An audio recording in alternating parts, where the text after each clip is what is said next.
Greetings to everyone here today joining the Innovation Speaker Series. The Atlantic Canada Climate Network is proud to co-present this event with the Canadian Environmental Network. We have come together for this project to showcase cutting-edge emergent technologies and their potential to advance climate solutions and create new opportunities. The Innovation Speaker Series aims to foster collaboration and knowledge exchange amongst diverse actors passionate about addressing climate change. Now, again, like I said, we are very excited to present the second season of the Innovation Speaker Series in partnership with the Canadian Environmental Network and are very grateful for their contributions. You can join us every month for a thought-provoking presentation that will critique dominant ways of knowing, being, and doing, and allow us to create informed conversations that will lead to a more equitable and sustainable tomorrow. But before I begin, I want to respectfully recognize and acknowledge the relationships that the First Nations, the First Nations, the Inuit, and the Métis across Canada have with the land that all Canadians live on and enjoy. We would like to recognize that the ACCN here operates on the traditional unceded territory of the Mi'kmaq, Wolastoqiyik, Passamaquoddy, Penobscot, and Abenaki nations, or the Wabanaki Confederacy, as well as Innu and Inuit peoples. Now, this territory is covered by the Treaties of Peace and Friendship, which these nations first signed with the British Crown in 1726. Now, these treaties did not deal with the surrender of lands and resources, but in fact established the rules for what was to be an ongoing relationship between nations. So it is in this spirit of peace and friendship that I greet you all today.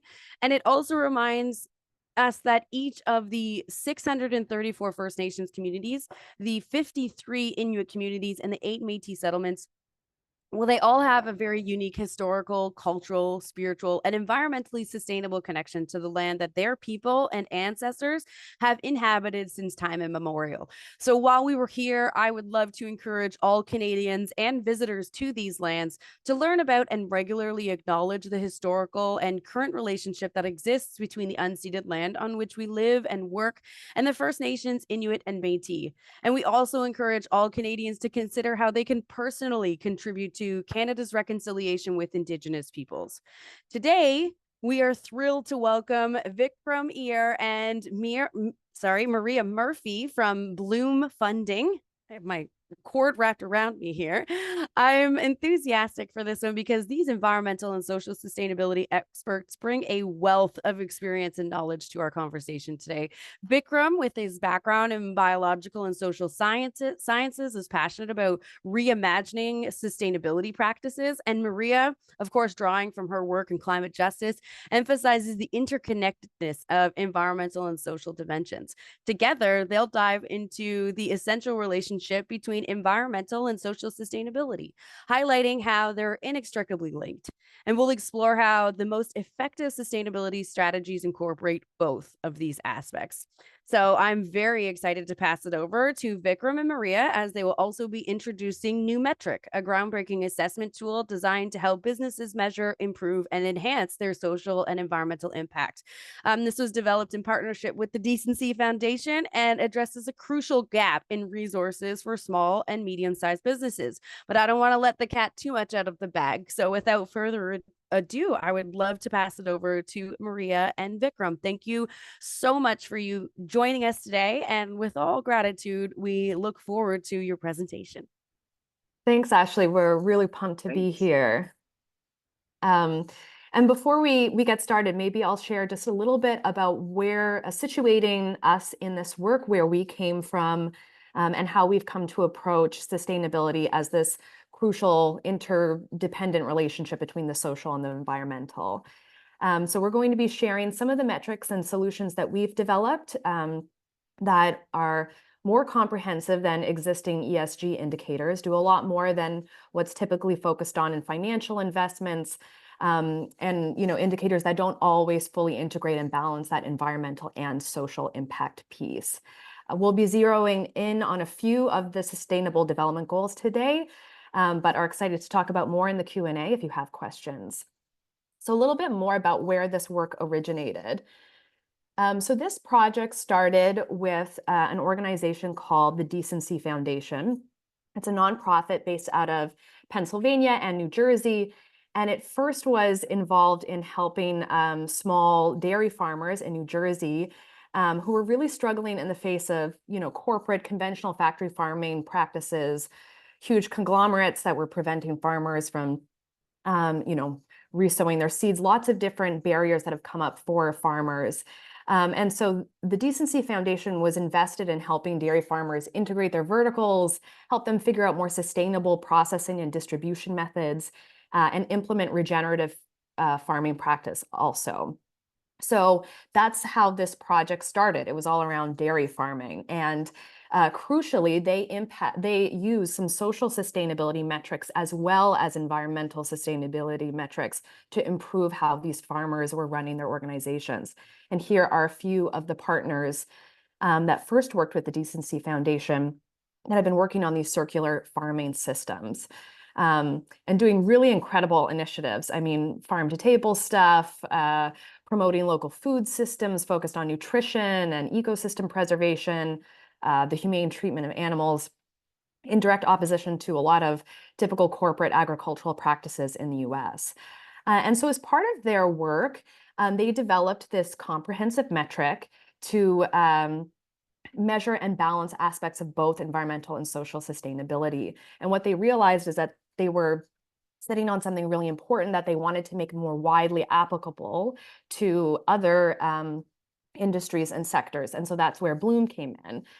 And we started working together, trying to figure out, okay, how can we make this metric speak to everything from professional services to manufacturing? And we partnered with the Decency Foundation to bring this the insights of this metric to a whole range of sectors. So we'll talk a little bit more about some of the specifics around the metric, but first we want to share, I think, some helpful data and insights on how deeply connected social and environmental sustainability are, and for economic development in our region.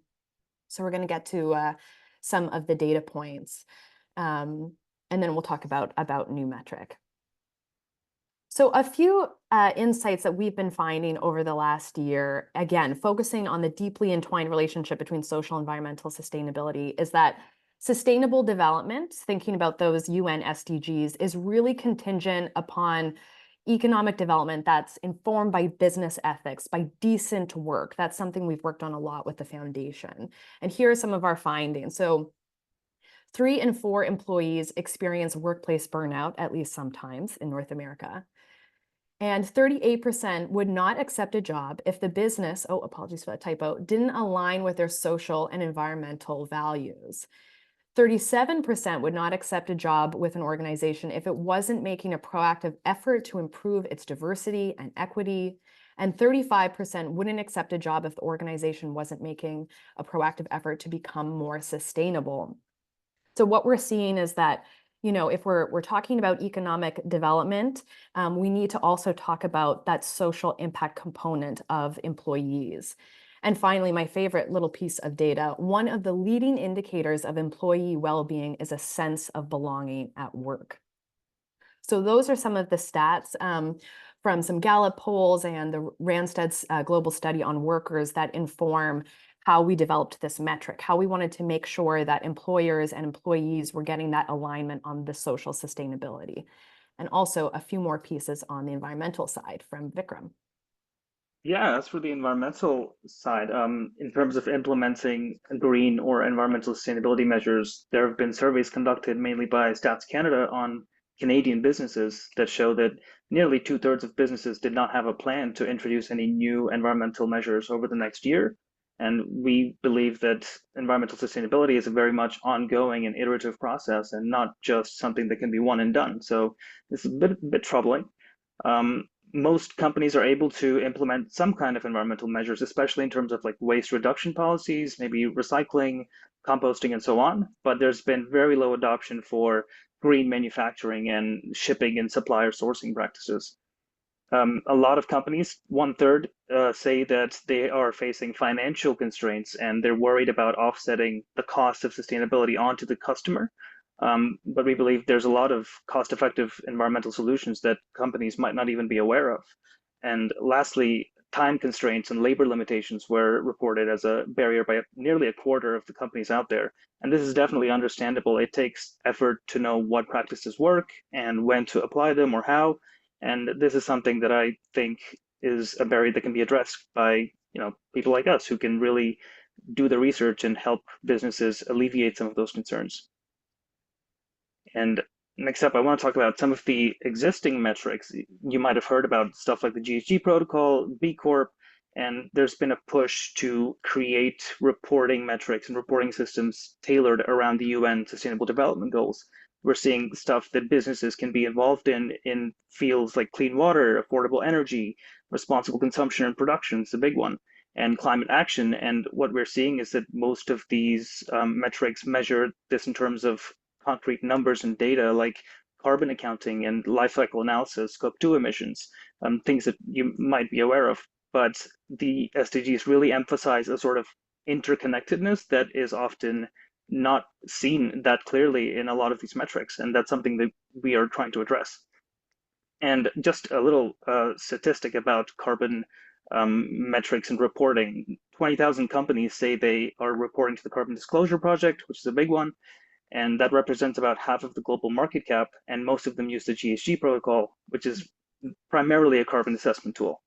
However, for SMEs, this is sometimes really tricky because carbon accounting is a very resource and financial intensive process, and they might not have those kind of resources available to them. And carbon emissions might not even be the most pressing issue to small businesses. And when you consider that there are about 350 million businesses out there and only 20,000 companies are able to really adopt those carbon assessment metrics and be able to report it, shows that there's a resource gap there. So it's very important to talk about what are the real world problems that SMEs are facing and what are some cost-effective policies that can be adopted to alleviate some of those. And I'll leave that to you, Maria. So I'd like to share some of the most common issues that we have been hearing in a lot of our conversations with small and medium-sized business owners and business leaders over the last few months that often integrate some aspect of social and environmental dimensions. One, we are having communication problems, basically people not rowing in the same direction. This is what we hear all the time. All organizations deal with some kind of communication breakdown from time to time. And it's also what I hear about the most when talking to businesses about their team cohesion and culture. And of course, communication breakdown can happen for so many reasons. Could be rapid growth where operations are changing rapidly, faster than they're being communicated. It could be intergenerational communication barriers where your subject position or your lived experience could be informing the way you're communicating, and maybe other team members aren't aware or aren't sure how to interpret. One thing commonly that we're hearing is that for business leaders, folks are typically running around putting out fires, and they don't always have the time to think about the root causes of some of these issues, the sources of the fires, trying to put out the fire instead of preventing the next one. And so having time to do that type of preventative work is really key. And so we have a few simple solutions on the communication side. Again, very simple, zero cost or no cost to implement. So the first is just implementing some kind of listening mechanism. A lot of organizations are already doing this kind of work. Some type of employee survey, maybe it's an annual or a quarterly town hall. Regular one-to-one check-ins. You don't necessarily have to meet with your everyone on your team every single quarter, but maybe you're choosing a handful of folks to meet with each quarter to make sure that you're creating the opportunity to get that kind of feedback. Also onboarding team meetings to gather feedback at regular intervals. Here's a little piece of a good little practice that I think is way underused. Closing the loop. So some folks talk about, okay, yeah, I fill out my employee survey, or there's this anonymous feedback form, but I never know what happens. I never hear anything that happens. Nothing ever changes. So I really urge business leaders or managers or team leads to communicate the outcomes of specific feedback.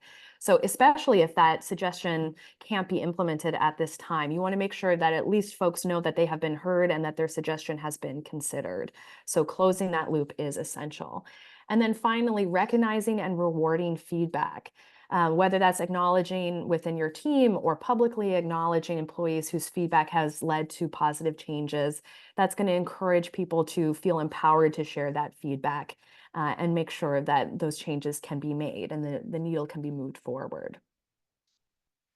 Another common issue we have heard in a lot of conversations is around towards recruitment. We're working on better recruitment and targeted hires to attract underrepresented or equity deserving applicants, but we aren't having a ton of luck.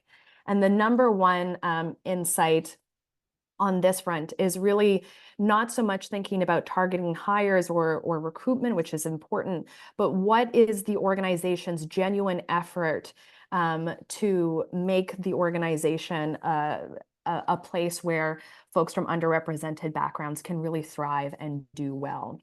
So a lot of that is about establishing genuine, authentic connections and outreach.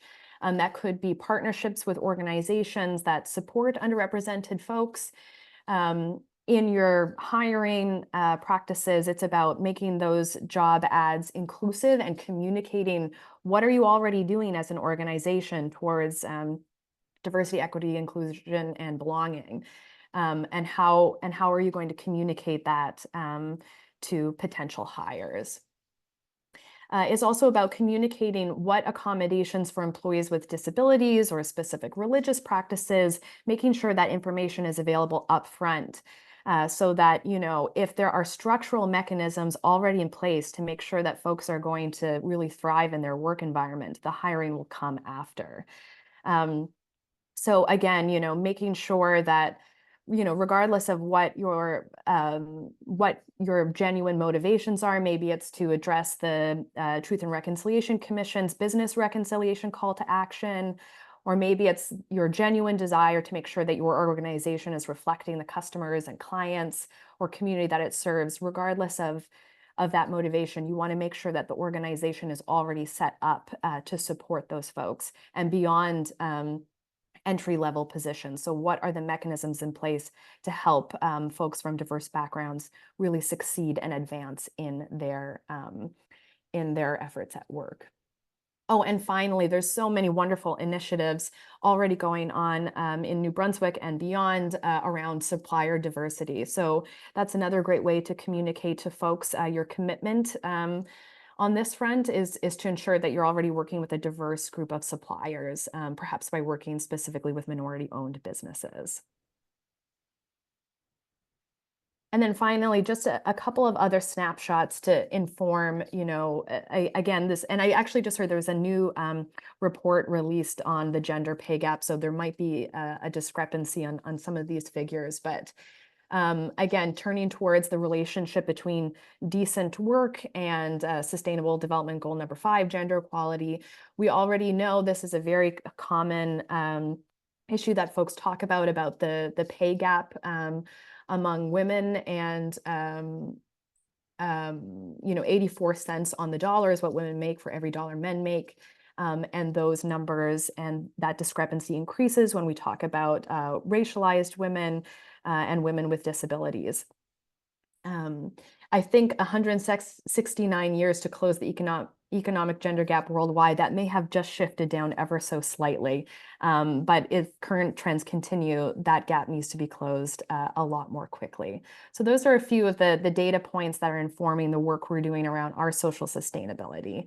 And I'll pass it back over to Vikram. Yeah, another thing that we're hearing a lot is that a lot of businesses want to become more eco-friendly and make sure their products are sustainable, but they don't know how to control impacts that might occur outside of their organization, like with suppliers and shipping methodologies. And if you jump over to the next slide. Yeah, and this is an interesting issue. It can certainly be complex and very much benefits from being addressed on a case-by-case basis. But we have found definitely some things that small businesses can do to make sure that their external impacts are accounted for. For example, supplier choice is very important, like Maria was talking a bit about earlier. Taking the example of coffee, nearly every company that I have worked with or have heard of rely on coffee. Like, it fuels the whole industry. And we don't often think about how coffee can have really some non-negligible CO2 impacts like carbon emissions, and we don't really think about that. And we've worked with this one company that is developing a process to capture carbon during the roasting process. And the roasting process can release up to 50%, 15% of the entire CO2 emissions from the coffee production chain. And that's from farming to shipping to on the table. So that's definitely an area that's been neglected, but we see innovative companies try to mitigate some of those uh, some of those fugitive emissions that people don't think about. And this company that we're talking about, it's an Atlantic business. It's working with sustainable producers in Colombia. And when you make the choice to prioritize those kind of suppliers, it really helps break down and like helps alleviate some of the social and environmental barriers that a lot of companies have been facing in terms of supplier choice. And another case that we're seeing prop up more and more often is the use of AI. This is a bit of a controversial topic, and there's been a couple of hot debates about the true environmental impact of AI. It's very much an energy intensive process. Some estimates put it up to like 10 to 30 times more energy intensive than like Google search if you use ChatGPT over Google. But at the same time, there is a lot of untapped potential for AI to help alleviate some of the environmental impacts of the supply chain by just offering predictive analysis on what your actions would do in terms of CO2 output and how you could mitigate some of those. And implementing AI for, say, biogas production, which one of our partners has been doing, it helps you determine what kind of feedstock to use, what kind of actions would lead to the best carbon neutral outcomes, how this would affect your financials. And it's all about figuring out ways to maximize your efficiency and reduce fugitive or unaccounted for emissions. And AI could be a very useful tool to do just that. And next up, when you're talking about shipping, this one's a bit tricky because this is very much a systemic issue. There's not a lot that small businesses can do about the global shipping industry. And this is very much an area where the government needs to partner with smaller organizations, and they're doing just that with the Green Shipping Corridors program, where they are electrifying ports, developing shipping vessels that are carbon neutral or use alternative fuels. But this has very little to do with small businesses who are more concerned with their immediate supply chain. And there are certainly some things that SMEs can do in terms of green packaging, optimizing their supply chain, or working with a third-party logistics supplier. And ultimately, one of the major things that we're seeing is emissions offsetting. This is a very commonly seen method of alleviating carbon emissions is by purchasing offsets. And this is a bit of a tricky one. And we see companies like Amazon and Shopify, these giants, sort of greening up their supply chain by investing heavily into carbon offsetting projects. But studies have shown that up to 90% of these projects are just not effective in what they're doing. And if you're really following this, this shouldn't come as a surprise. It can be, for example, planting trees. It depends on what kind of trees are planted, where, what kind of expertise is involved. So it's not as simple as just purchasing credits and saying that your supply chain is green. And this is something that we've done a lot of research on, and we feel we can really help SMEs with sort of navigating what would be the most effective pathways just to shore up their supply chain emissions. So I'll hand it over to Maria.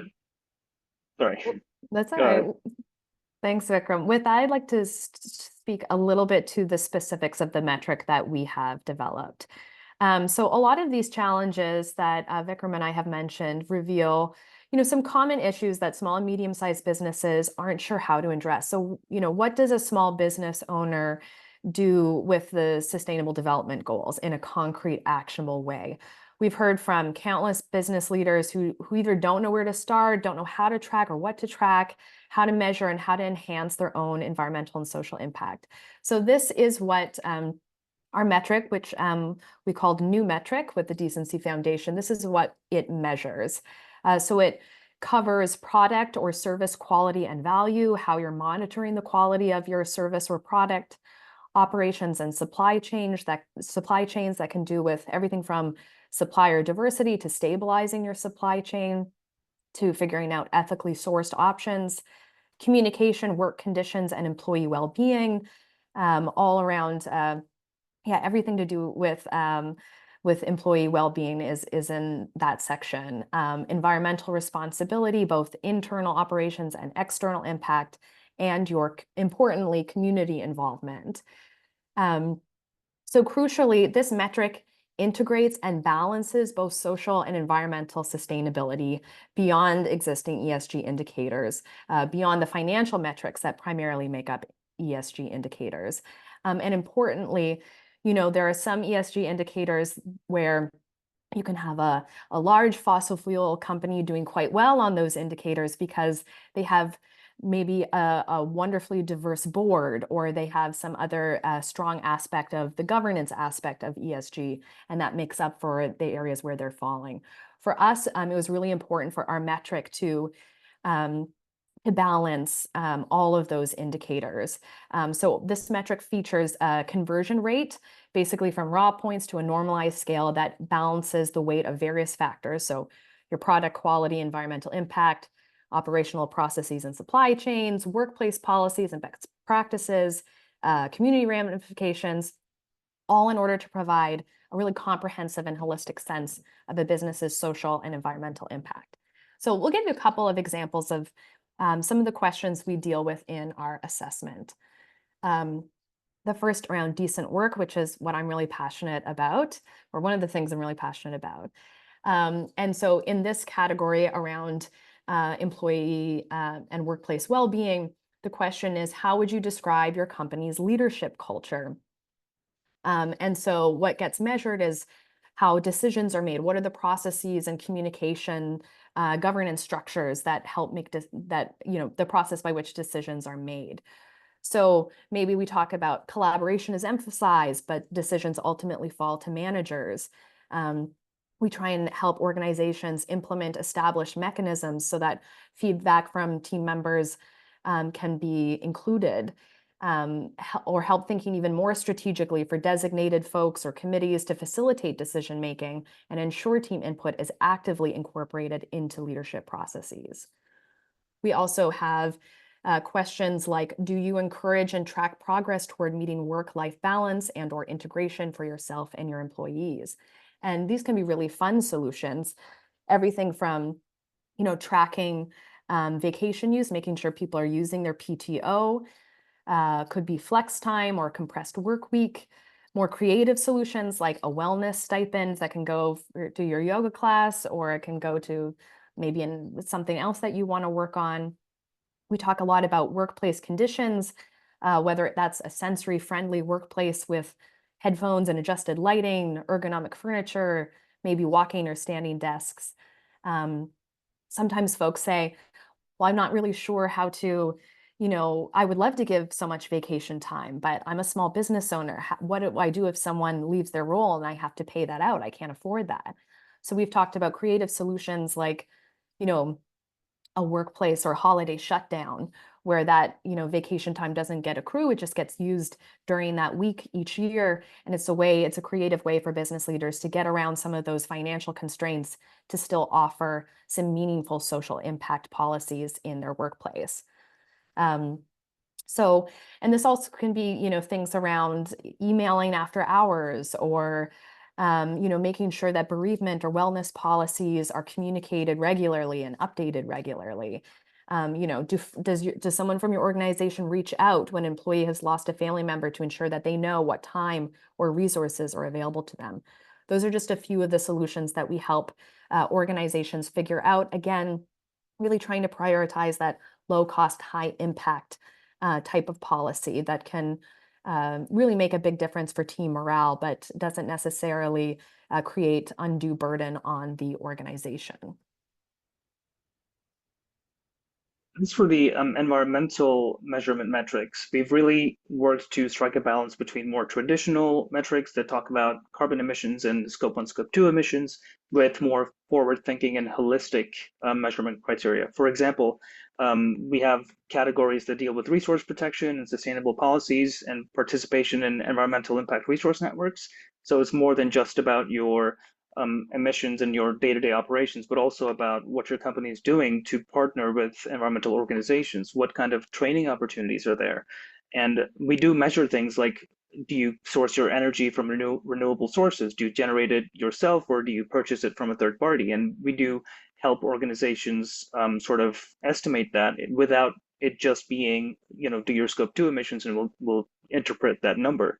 It's more about, what percentage of your company is running on renewable sources, and what kind of opportunities we can find to help you improve those statistics.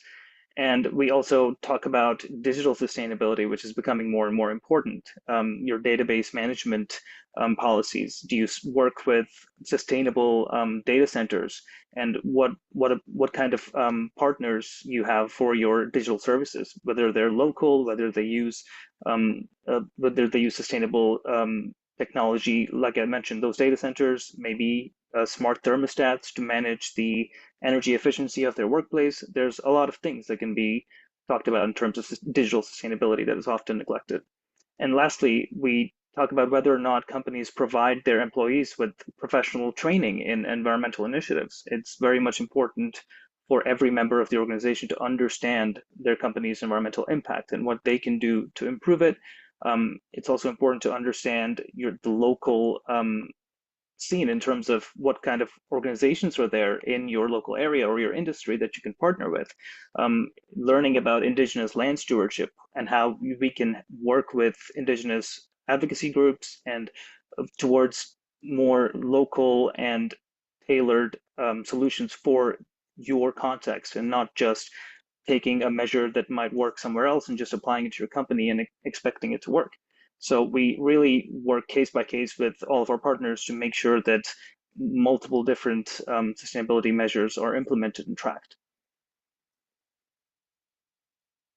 So I feel like we're probably preaching to the choir with folks who have signed up for a session like this, but I do like to share anyway the business case for why small and medium-sized businesses need to do this type of work. In terms of, like, one thing I hear, this is such a specific example, but I read this amazing study the other day that was all about folks who experience burnout at work and how much longer it takes, if you are to the point of complete burnout, how much longer it takes that individual to work back up to being engaged in a workplace environment. And that, this study also showed that if folks are using their PTO and are taking advantage of time off, that they are much more likely to be it's not very surprising. It all makes sense. And yet I think that there's such a workplace culture around over delivering and working to a space of burnout that, we can be thinking more creatively about ways to prevent that. In terms of that, a values-based approach that integrates sustainability as well as thinking about your bottom line as a business leader, market alignment, carving out some space for yourself, differentiating yourselves among your audience continues to be a challenge. If you recall from the beginning of the presentation, as consumers get younger, so from millennials to Zoomers, there are increased percentages of consumers who are completely changing buying patterns because they want to make more sustainable choices with with what they're choosing to buy and who they're choosing to work with. We see a lot around future proofing, future proofing your business in a world that has been turned inside out after COVID has been a major challenge for a lot of organizations, stabilizing their supply chain, being able to anticipate upcoming regulations. Those are huge reasons why a small business should be working towards some of these initiatives. And then, of course, one of my favorite topics around retention and employee well-being. Every Gallup poll, every single study that gets released is basically showing that, if folks feel that they belong and are respected at work and that there's some alignment between the business and their own principles, they are going to be a much more engaged and productive workforce. So again, I like to share the business case, but also don't want to have that take away from the really important bottom line of a lot of this work. So I wanted to share just in the last few minutes some what it might be like to work with us in case folks are interested. we use the new metric in two different offerings, two different ways. The first is our customized, one-to-one, really we become an extension of your team consulting package where we're conducting a full and nuanced audit of your social and environmental impact, going through your materials, conducting an analysis of the new metric assessment tool together, and then creating a critical path to help your organization implement actionable change right away. Again, prioritizing the low cost, high impact solutions, but also help you reaching those more ambitious goals as well. And as part of that work, we also help you share your own social responsibility statement so that you can communicate with your team members and your audience and your clients the work that you're trying to do. It's a great way to celebrate that work and also a great way to hold yourself accountable and keep moving the needle on that front.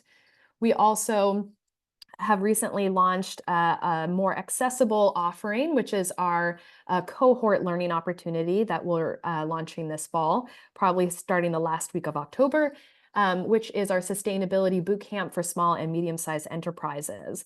And that's when you will be working with other like-minded leaders in a cohort learning based group across 8 sessions to work through the metric and create your own critical path, with the idea being that in January 2025, you have something concrete and actionable and ready to go, ready to implement to make sure that you are moving the needle on your social and environmental impact. So in addition to me and Vikram, I'll also just mention Colin Connolly is someone else on our team who would be working on our sustainability initiatives. His background is in research and development. And yeah, we're all basically a bunch of researchers and nerds and are very excited to help find solutions to these types of challenges. And what it's like working with us, we really want to feel like an extension of your team to work collaboratively. Our biggest goal is to make sure that these solutions and suggestions and ideas are actionable so that you can implement them right away. We take pride in knowing a lot of the most creative and cutting edge solutions that folks are working on. And again, we're really interested in helping create systemic change on this front. So if you are interested in learning more about us, you can reach out to me or Vikram. You can call me or you can email us. We're happy to answer any questions that you have or share some other specific insights, but we appreciate your time today.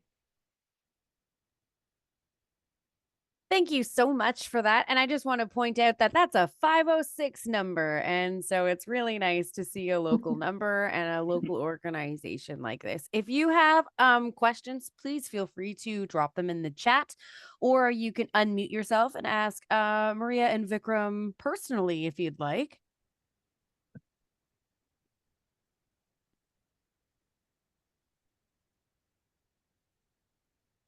Hello, Nicole here. Wanted to give people a chance to speak up before I came on here. I'm curious, I would love to promote this. I know that we're at a nonprofit and we cannot, promote openly, but if somebody asks, then I can list one that I have, I am part of the choir that you're preaching to. So you're not twisting my arm, but I'd like to know, can you give me generally without naming names, what are some examples or descriptors of some clients that have signed up so that it could inspire me to think of other clients? Yeah, some of the organizations we've been talking with are in engineering and environmental assessment. We've talked to some organizations who are in professional services. I think, for us, I think often professional service firms aren't really sure what their place is in this type of work. They might not have a huge environmental impact, for example, even though Vikram is obviously talking about how organizational digital footprints are becoming increasingly important. But I would say, on the professional service side, that there's still a lot of room to move the needle. We're a professional service firm and we're constantly trying to think of creative ways to have a more meaningful impact in this space as well. We've also talked with some folks in manufacturing. So there's a wide range of sectors of people who are interested in trying to figure out solutions to this type of work. That helps a lot of our clients, like Women in Business. We're not just supporting in one city, it's the whole province. And we see that there's a large volume of professional services. We have a lot of women, and their talent is their knowledge and experience. And we have a lot of solopreneurs in this province. So do you have any, like, is this a good program for somebody who's on their own in their business and their organization? And they, even though their carbon footprint is small, I know that we talk about paperless being like the ultimate goal, but the more paperless you are, the more servers we need in the world. Right? And air conditioners.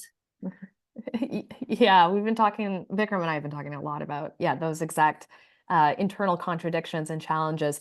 Yeah, I think probably folks with a really small team or a team of one would probably be better suited to do the cohort type of learning opportunity, and to partner with other like-minded folks who are trying to work on some of these issues.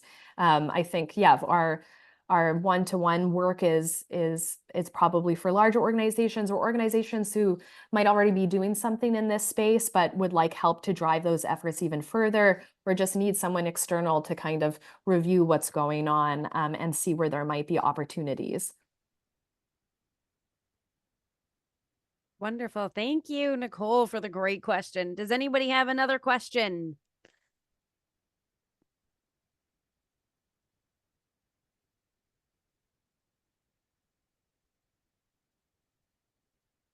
I have a brief question for you. I've worked in sustainability with a lot of businesses and organizations of all sectors and sizes, and I've noticed that there's a few things, a few constant tenets.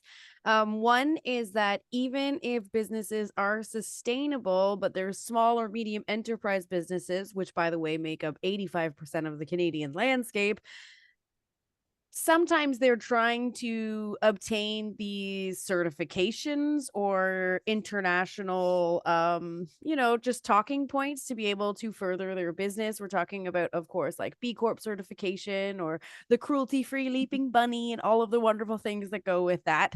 But they're realizing that some of these, like ISO 14001, cost thousands of dollars to move through. I'm wondering, I have a two-part question here. One, does your new metric help set organizations up to be able to move towards any types of certifications, or are they in line with any type of certifications so that they can utilize the metrics that you are collecting, rather than paying for an additional fee for somebody to do more, maybe deeper GHG work with that? And then the second one is, you talked about storytelling. You said that there was a facet of your program that really talked about sharing that. And I know that storytelling is really hard for businesses, especially with the prolific era of greenwashing. So the second part of my question is, how do you help support organizations to do that really essential storytelling and support them through this narrative process while adverting and sidestepping that greenwashing? Yeah, for sure. On the certification front, the Decency Foundation will issue a certification like of completion, that speaks to the impact of that work. For us, and absolutely not to knock B Corp. There's a lot of really exciting and important work that has come out of that movement. But for us, what we see as being a little bit different is that we want to help folks. We want to meet people where they're at. And there's no magic number on the metric for us where you get a stamp or you're suddenly certified in a particular way. In part, that's because we want our work to be really tailored to the organizations we're working with. We've heard from folks that sometimes they implement a policy that might not even fully be relevant or actionable in pursuit of getting a certain number for a certain certification process. And we're less interested in those types of in that type of work. We really want to make sure that we are tailoring our solutions for small and medium-sized businesses. So also a lot of those certification processes are very laborious, and not always relevant to the organization. And so for us, that was a big part of what the Decency Foundation wanted, was that, you know, this metric could be used as a living metric for ongoing improvement. And, you know, recognizing that some folks might be towards the beginning of that spectrum and have lots of room to grow, and that's cool and that's great, and we definitely want to work with those types of organizations. So I think, you know, I do think that probably if organizations are interested in some of those certifications, going through this process with us would absolutely help with achieving those certifications, would be my bet. But there's no official like relationship. There's nothing like that where we could say for sure, you know, there's no affiliation that we have with other certification processes. And then to your second question, I mean, obviously there's a new greenwashing bill. There's, you know, organizations that are removing information from their websites in the face of possibly being accused of greenwashing. And we want to be really sensitive to that as well. And so, you know, when we're like, and folks can check out our own social responsibility statement at bloomfunding.ca and see the types of things that we're working on. And I guess the advice that we give is to keep things simple and clear and speak to what is actually happening, and then communicate that it has in fact happened, whatever those goals are. And so, yeah, we're really cognizant of making sure that what folks are doing is genuine. And also, I think it's great to put something online that you then live up to. I think it's just great. It's just another way to be held accountable. And it's something that we're interested in supporting too. So we want to help organizations be accountable, and we want them to be accountable to their audiences as well. Vikram, I'm not sure if you have something to add on that front, perhaps. No, I think you pretty much nailed it. And yeah, as you were saying, part of our process is talking about how your emissions manifest themselves. So when we're talking about renewable energy, we would also help organizations set up to maybe do scope 2 emissions at some point. And that is an area in which I do have some experience with. So if they needed it, we could help them along the path of getting certified for that kind of thing. But that's certainly not our focus. And I think when you consider the more comprehensive nature of what we offer, eventually it will set you up to get those certifications or to get to a different point if that's what the company's interested in. But yeah, very much I liked what you said about meeting the company where they're at and sort of evolving with them. Meaningful movements instead of prescribed. I like that as well. I think that those were not easy questions, and that Maria, you knocked them out of the ballpark. So. Yeah. Does anybody else have any more questions before we wrap up today? And remember, the conversation never stops here. You can always reach out to us at the Atlantic Canada Climate Network, and we can put you in contact with Bloom and the wonderful people that work there. Or, of course, Maria and Vikram still have their contact information up on the screen if you would like to contact them. Next month, we will also have another Innovation Speaker Series. We will announce that within the next couple weeks, and we're looking at sustainable skincare lines. So that's always a really exciting opportunity. And if you are interested in expanding your literature, always remember that we are relaunching our Green Ink Book Club. So we're excited to have our first meeting October 1st, which is going to be a week from today. We are reading beautiful book here. It's called This Story is in Our Bones by Osprey Orell Lake. It is a wonderful read, and we're very excited to be able to bring back our book club. So if you're interested in that, make sure that you hop on that link that I've just dropped into the chat, or visit atlanticcanadaclimatenetwork.ca/greenink. And with that, I hope that you all have a wonderful day. Thank you so much. Gratitude for you all coming.